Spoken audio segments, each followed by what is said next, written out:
Это сегодня КАМАЗ – символ набережных Челнов и один из главных брендов всего Татарстана. Но мало кто знает, что знаменитого завода на Каме вообще могло не быть.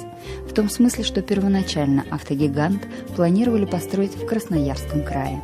И самое удивительное – судьбу КАМАЗа решила партия.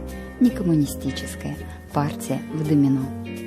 Меня пригласили в Белоруссию на празднование 40-летия республики. А Брежнев Леонид Ильич говорит: поедем вместе в моем вагоне. Мы немножко играли в домино. Я тогда Леонид Ильичу говорю: Леонид Ильич, там камень набей в этом городе Красноярском крае. Я говорю: за 20 лет в первую очередь никто вам не построит. А что ты хочешь? Я говорю: я хочу, чтобы мы за 5 лет можем построить в первую очередь. Эти годы строительства одного из крупнейших объектов нашей страны КАМАЗа, замечательно потрудились рабочие строители, монтажники, автомобилестроители. Hayırlı dostlar, bir şahsızlık kurega. Ve bizden yine şunday tradisiya var. Niga bu tradisiya bikna kolu kirdi bizden tarixka indi ştabına tarixna. Потому что, ну biz indi mina 97 yıldan Şuraşa başladı Kitay-Городский Tinada. Sizge bir kup selamlar bugün aytti. Значит, Анатолий Иванович Козлов, Шашак Гиберде, Кузьмин, значит, Валерий Владимирович, соратниклар. Biz bugün были всю неделю в такой раздумчивости, значит. Biz решили инде bugün кичне үшке бөлерге, потому что меня Рашид Хамидович настоял у себя на родине, проводит в клубе концерт, выступит там одноклассники Фикрята Ахмедьяновича, выступит там соседи его, с кем он на улице играл, вырос, с кем детство прошло. Второй момент уже, значит, Дина Мухаметовна до вчерашнего дня говорила вот то, что тоже хотела сюда присутствовать. И Эльмир, и Искандер. Вы знаете, что и Эльмир, и Искандер периодически здесь бывают. Значит, мы, как и ДЛ-16 мы собираемся. И вот получилось, что на 3 части разделились, но мы не могли не собраться сегодня, потому что это как традиция. И когда вот мы собирались все-таки, наверное, ну, человек там 40-50, вот многие из вас помнят, как мы собирались там или в Купце, или в Китай-городе собирались. Что были эти за встречи, да? Про них уже много мы говорили по телевидению. Все равно мы не просто собирались. Все равно они были с идеологической направленностью. Все равно Фикрат Ахмедьянович на всех такое оказывал давление. Вот, что, кто где работает, он спрашивал. Со всеми новыми людьми он знакомился.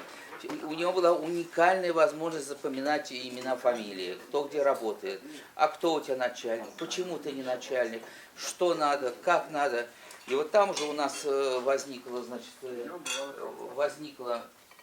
вот этот клуб Гиппократ возник при, значит, ДЛ-16. И вот когда Фикрата Ахмедьяновича не стало, мы там уже в 1997 году создали как свое крыло, значит, крыло штаб-татар. Штаб-татар, он как-то так появился, потому что настолько было в то время, да, настолько было равнодушие к сохранению татарского языка, и этот вопрос какой-то он даже нигде не поднимался. Вот сейчас согласитесь, вот тоже та же самая ситуация 2 года назад, которая получилась, она сыграла «Нет худа без добра», все-таки как-то всколыхнуло, встрепенуло всех, начали задумываться над этим, да. Это же еще все до 90-х лет как-то вот. И было какое-то настолько равнодушие. И только отдельные люди, вот спасибо, что все-таки к нам приезжал Зад Шаймул, значит, Зиединов. И вот он начал эту тему, ее идеологию. Эту идеологию я каждый вечер по 150 раз вам говорю. Давайте сегодня 101-й, 152-й раз расскажу еще раз, да, коротко. То, что каким должен быть татарин, из чего он должен был исходить. Как он в душе должен быть татарин, как у него сердце должно быть необычное. У татарина сердце нестандартное, необычное. Кровь в жилах татаров необычная. Мозг необычный. Старание, стремление, трудолюбие, культура, поведение. Вот между соседями, везде. Во всех отношениях татарин, он должен отличаться не внешне, ни черненький, там, ни рыженький, ни какой-то. Он должен своим внутренним содержанием, менталитетом, он должен отличаться. Мы не националисты, мы никогда националистами не были. Мы никогда никакую нацию ни с какой не сравниваем. Мы говорим только за наших татар, да, за наших татар. Ну вот, последний скандал, значит, у нас в штабе, это 5-летней давности, значит, вспомнил, что мы обсуждали наколки на теле, да? Мы жестко, ясно объяснили, татарские девушки не должны делать наколки. Вот пошло на нас критика. Там, что вы, личное дело, там, у каждого что-то. Но мы вот так считаем. Мы считаем, что татарская девушка должна быть культурная, воспитанная, вот, одета по-своему, да, скромная. Не должно быть наколок, а потом выяснилось, что и по-религиозно нельзя. Вот эти нарощенные ресницы, ногти, там что-то, значит. Что касается татарских ребят, они однозначно не должны быть какие-то выпивающие там алкоголь. Они должны быть спортивные, они должны быть культурные. Все должны быть хорошие семьянины. Чем мы можем сейчас спасти татарской нации? Вот. И у нас есть своя методика, которой мы пользуемся, за которую тоже нас ругают. Вот недавно опять, почему там вмешиваетесь в мозг, потому что у нас методика, она разработана на тренинге, на внушении, да? Вот сейчас вы тоже меня слушаете, и многие из вас, конечно, со мной не согласны, да? Вот, родился ребенок, первые слова должны быть татарские, он должен дух татарский, в сердце татарским с первого дня своей жизни он должен понять, и он должен сохранять татарский язык. Он должен понимать, что татарский язык с таким тяжело, с таким трудом до него донесли, да, через века. Он там запрещен был, преследовался, и все-таки он татарин. И вот теперь, значит, чтобы на нем этот татарский язык не остановился, даже если его родители не так хорошо знают татарский язык, даже если его родители бывают разные совместные браки, или, например, у нас татары бывают сейчас православные. Вот. И почему все это я сегодня немножко дольше говорю, потому что у нас необычный год, это год переписи населения. И вот в этот год, значит, мы должны настолько, как никогда, мобилизоваться, вокруг найти себя племянников, соседей, коллег по работе, со всеми разговаривать, каждый раз разговаривать, а те люди пусть еще разговаривают. Потому что мы, татары, не должны не потерять ни одного татарина и все записаться татарами. Да.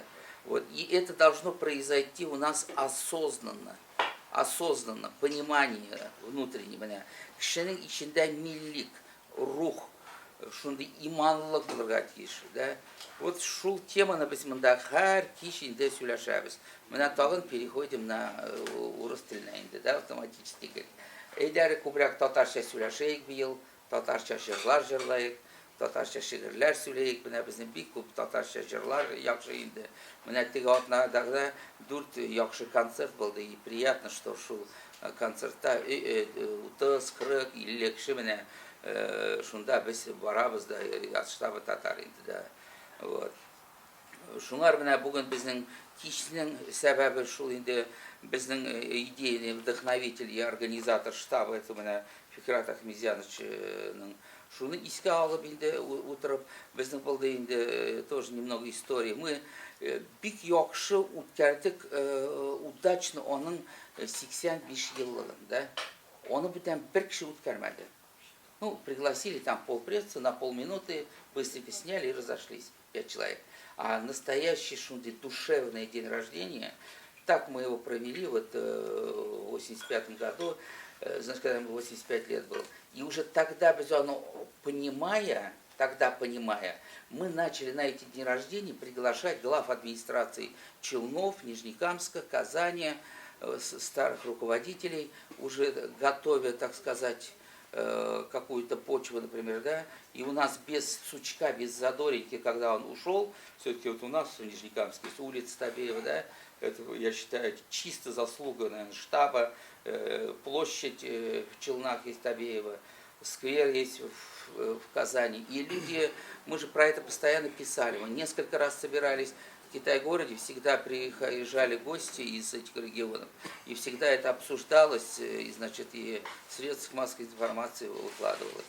И вот последний вечер, когда мы, значит, уже был 86 лет, и в этот день мы все собрались, у нас был сценарий, и вот мы все смотрели на часы, придет, не придет, придет, не придет, придет, не придет, и все-таки он сильно заболел. И мы не смогли провести, значит, этот вечер. Ну, на следующий день мы уже 3-4 партиями ходили к нему домой, он рассказывал, кто выступал там, кто был, как прошло там все это, он очень этим интересовался, кто что выступил, кто что сказал.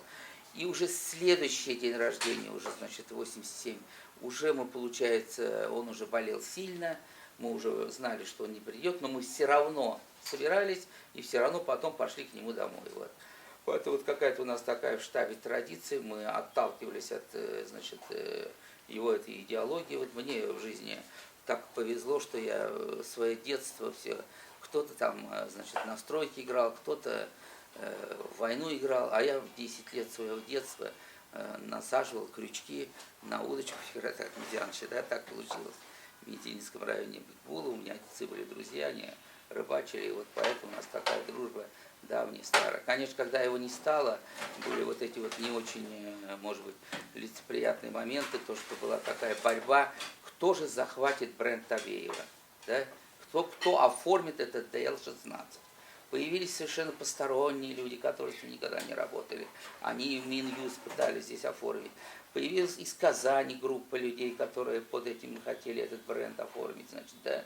Ну, все-таки, наверное, учитывая вот наше 20-летнее в штабе офицерское собрание и наш определенный юридический такой, моральный и такой, наверное, силового сектора ресурс, мы, конечно, оформили все это на штаб. Теперь штабу татар принадлежит это клуб ДЛ-16, и когда вот мы собираемся от ДЛ-16, какие вот у нас серьезные бывают решения, мы их все печатаем, мы их все говорим, и вот последний у нас от ДЛ-16 было обращение к Рустему Нургалеевичу, да, у нас клуб 16 попросил, значит, думали и решили, клуб 16 попросил, значит, Рустема Нургалеевича остаться на еще один срок работы. Да. Вот это тоже возникло так на фоне ДЛ-16. Вот поэтому мне бы хотелось сегодня много соратников здесь, много друзей, которые лично знали, лично общались, которых многих ругал он в Китайгородской стене. Да. Вот очень хорошо, что с нами молодежь сегодня есть.